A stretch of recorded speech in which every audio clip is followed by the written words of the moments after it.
Roman حکومت کو فتح کرتے کرتے یروشلم کے دروازے تک پہنچے۔ رسول پاک صلی اللہ تعالیٰ علیہ وسلم نے پہلے ہی کہہ دیا تھا کہ مسلمان ایک دن یروشلم ضرور فتح کریں گے۔ آخر 6 مہینے کے بعد یروشلم کے گورنر سفرونیس نے کہا کہ میں یروشلم صرف ایک ہی شرط میں مسلمانوں کے حوالے کروں گا کہ مسلمانوں کے بادشاہ عمر خود آ کر مجھ سے ملیں۔ تو خالد بن ولید رضی اللہ تعالیٰ عنہ نے سوچا کہ اب مسلمانوں کے امیر المومنین کو کیوں ڈسٹرب کیا جائے، بس وہ خود عمر بن کر سفرونیس سے ملنے گئے، کیونکہ خالد بن ولید رضی اللہ تعالیٰ عنہ کی شکل و صورت اور قد بھی بالکل حضرت عمر رضی اللہ تعالیٰ عنہ سے ملتی جلتی تھی، لیکن ان میں سے ایک شخص حضرت عمر سے پہلے ہی مل چکا تھا، تو انہوں نے کہا کہ یہ حضرت عمر نہیں ہو سکتے، تو مجبوراً خالد بن ولید رضی اللہ تعالیٰ عنہ کو حضرت عمر اس وقت دنیا کے سب سے طاقتور بادشاہ کو یروشلم بلانا پڑا۔ سفرونیس اچھی طرح سونا اور چاندی وغیرہ پہن کر بالکل تیار ہو کر بیٹھا ہوا تھا، کیونکہ اتنے بڑے بادشاہ ان سے ملنے آ رہے تھے۔ لیکن سفرونیس اور پورا یروشلم یہ دیکھ کر حیران ہو گیا کہ بادشاہ کا غلام اونٹ پر بیٹھا ہوا ہے اور بادشاہ خود بالکل عام کپڑوں میں پیدل چل کر آ رہا ہے۔ یہ منظر یروشلم والوں کے لیے بہت حیران کن تھا، کیونکہ اس سے پہلے جب بھی کسی بادشاہ نے یروشلم پر فتح حاصل کی ہے تو اس نے اس شہر کو تباہ و برباد کیا تھا اور یہاں کی گلیوں کو خون سے بھر دیا تھا، لیکن اب یہ ایک ایسا بادشاہ آیا ہے جو ان سب سے زیادہ طاقتور ہے، لیکن بغیر کسی فوج کے اور بالکل عام کپڑوں میں۔ ایسا اس سے پہلے کبھی نہیں ہوا تھا۔ حضرت عمر نے سارے مذہبوں کو آزادی دی اور بغیر کوئی خون بہائے سفرونیس نے یروشلم کو حضرت عمر رضی اللہ تعالیٰ عنہ کے حوالے کیا، لیکن انہوں نے ایک شرط یہ بھی رکھی کہ مسلمان یہودیوں کو یروشلم آنے کی اجازت نہیں دیں گے، لیکن حضرت عمر نے ان کی یہ شرط نہیں مانی اور یہودیوں کو بھی بیت المقدس آنے کی اجازت دی،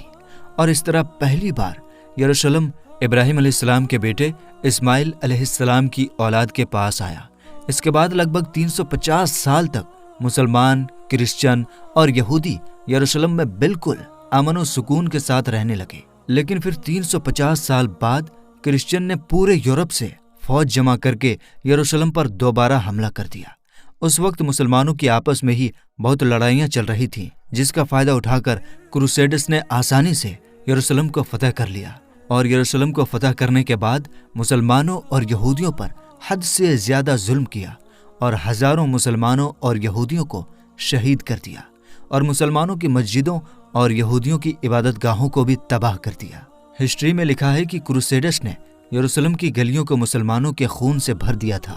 اور مسجد اقصی کو بھی مسجد سے ایک محل پیلس میں بدل دیا تھا۔ یہودیوں کی عورتوں اور بچوں نے اپنی جان بچا کر اپنے آپ کو اپنی عبادت گاہوں میں بند کر لیا، لیکن کروسیڈرز نے ان سارے بلڈنگز کو آگ لگا دی اور ان کے بچوں اور عورتوں کو زندہ جلا دیا۔ اور یہ سب صرف ہم نہیں کہتے، بلکہ یہ اصلی اتہاس میں درج ہے، جسے یوروپین بھی مانتے ہیں۔ اس کے بعد ان کروسیڈرز نے یروشلم پر لگ بھگ 90 سال تک حکومت کی، لیکن پھر 90 سال بعد مسلمانوں کے ایک بہت بڑے بادشاہ سلطان صلاح الدین ایوبی نے پوری مسلم دنیا سے فوج جمع کر کے یروشلم کو دوبارہ کرسچن سے چھین کر فتح کر لیا۔ لیکن اس وقت سارے کرسچن یہ سوچ رہے تھے کہ اب صلاح الدین ہم سے اسی طرح بدلہ لے گا جس طرح ہم نے لاکھوں مسلمانوں کو شہید کیا تھا۔ لیکن صلاح الدین ایوبی نے بالکل حضرت عمر کی طرح سارے کرسچن کو معاف کر دیا۔ پھر کرسچنز بھی اس بات پر حیران ہوئے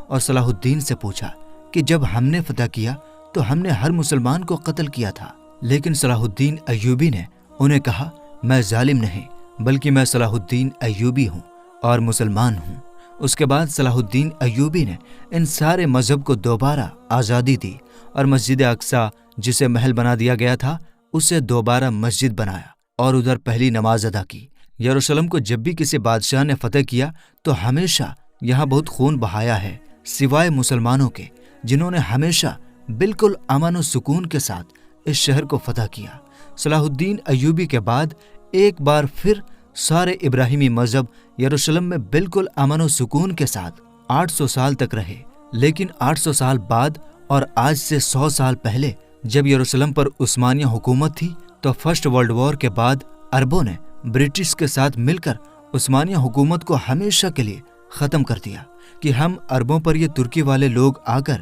کیوں حکومت کر رہے ہیں۔ تو اس نیشنلزم کی وجہ سے فلسطین بھی مسلمانوں کے ہاتھ سے نکل گیا، لیکن تھوڑی ہی عرصے پہلے برٹش اور یہودیوں کا آپس میں سودا ہو چکا تھا کہ اگر برٹش کو یہ علاقے ملے تو وہ ادھر ایک یہودی راجیہ بنائیں گے۔ اور یہ سمجھوتا ہوا ہی کیوں تھا؟ کیونکہ اس سے پہلے یہودی یورپ کے ہر جگہ بزنس، سائنس، میڈیکل، بینکنگ، ہر چیز میں بہت مضبوط ہو چکے تھے، جس کی وجہ سے یہودی یورپ کے سب سے طاقتور اور امیر قوم بن گئے۔ تو ان کا سپورٹ پانا برٹش کے لیے سب سے ضروری تھا، اور پچھلے 1800 سال سے یہودیوں کے پاس اپنا کوئی بھی ملک نہیں تھا۔ تو ان میں سے کچھ یہودیوں نے اپنے پرکھوں کے ملک کے بارے میں سوچنا شروع کیا کہ ہمارا یہودیوں کا بھی ایک اپنا ملک ہونا چاہیے، اور اس کے لیے انہوں نے اسی فلسطین کے علاقے کو چنا، اور اس ملک کو پانے کے لیے انہوں نے ہر طرف سے کوشش شروع کی، یہاں تک کہ یہودیوں نے عثمانی خلیفہ سلطان عبدالحمید سے بھی سودا کرنے کی کوشش کی، لیکن انہوں نے صاف انکار کر دیا، جس کی وجہ سے یہودیوں کو سمجھ آ گیا کہ اگر اپنا ملک بنانا ہے تو عثمانیہ حکومت کو ختم کرنا ضروری ہے۔ اور جیسے ہی فرسٹ ورلڈ وار کے بعد عثمانیہ حکومت ختم ہوئی تو فلسطین عثمانیہ حکومت کے بعد برٹش کی طرف چلا گیا۔ تو یہودی پوری دنیا سے اسی خفیہ پلان کے تحت فلسطین پر بسنا شروع ہوئے، اور فلسطین کے مسلمانوں سے زمینیں 2 گنا 3 گنا قیمت پر خریدنے لگے، کیونکہ پیسہ تو ان کے پاس بہت تھا۔ برٹش حکومت نے بھی بلفور ڈیکلیریشن میں یہودیوں کے ایک الگ اسٹیٹ ہونے کو سپورٹ کیا،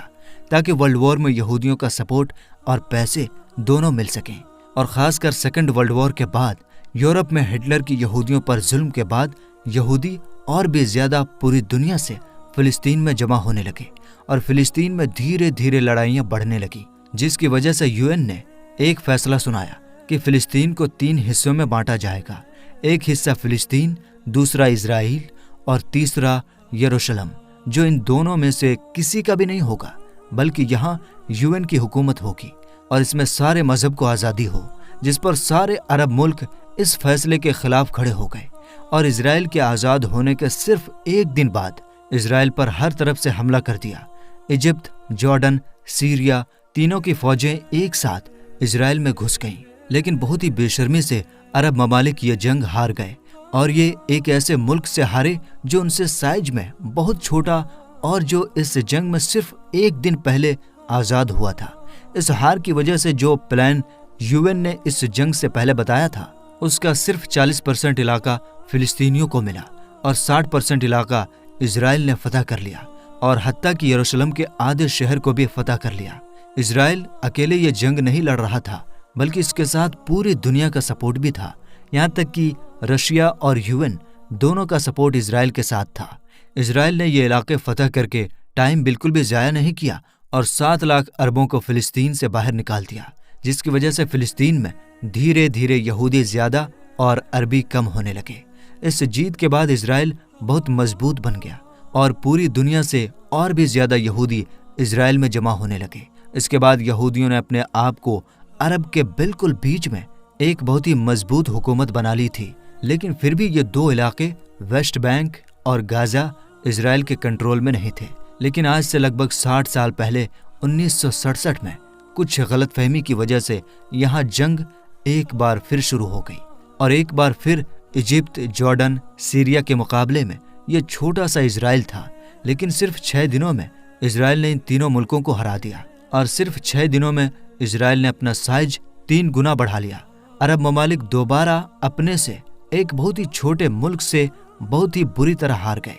عرب ممالک کے 2 بار اسرائیل سے ہارنے کے بعد ان کی جنتا اپنے نیشنلزم حکمرانوں کے خلاف ہو گئی، اور نیشنلزم قومیت کو چھوڑ کر ایک نئی سوچ کی طرف بڑھنے لگی۔ دا مسلم بردرہوڈ، اخوان المسلمون، جو مصر کے ایک اسکول ٹیچر حسن البنا نے بنائی تھی، اور جو ایک پاکستانی اسکالر مولانا مودودی کی سوچ سے انسپائرڈ ہے۔ اس سے پہلے اخوان المسلمین کا عرب میں صرف مذاق اڑتا تھا، لیکن اس ہار کے بعد اخوان المسلمون نے عرب عوام سے کہا کہ یہ جنگیں عرب کے مسلمان نہیں بلکہ نیشنلسٹ ہارے ہیں، جو صرف نام کے مسلمان ہیں، جس کے بعد عرب کی عوام اس نئے سوچ مسلم بردرہوڈ کی طرف آنے لگی۔ حماس بھی اسی اخوان المسلمون سے انسپائرڈ ایک گروپ ہے، لیکن اخوان المسلمون وائلنس کے خلاف ہے۔ اس جیت کے بعد اسرائیل نے ویسٹ بینک، غازہ اور یروشلم سب پر قبضہ کر لیا،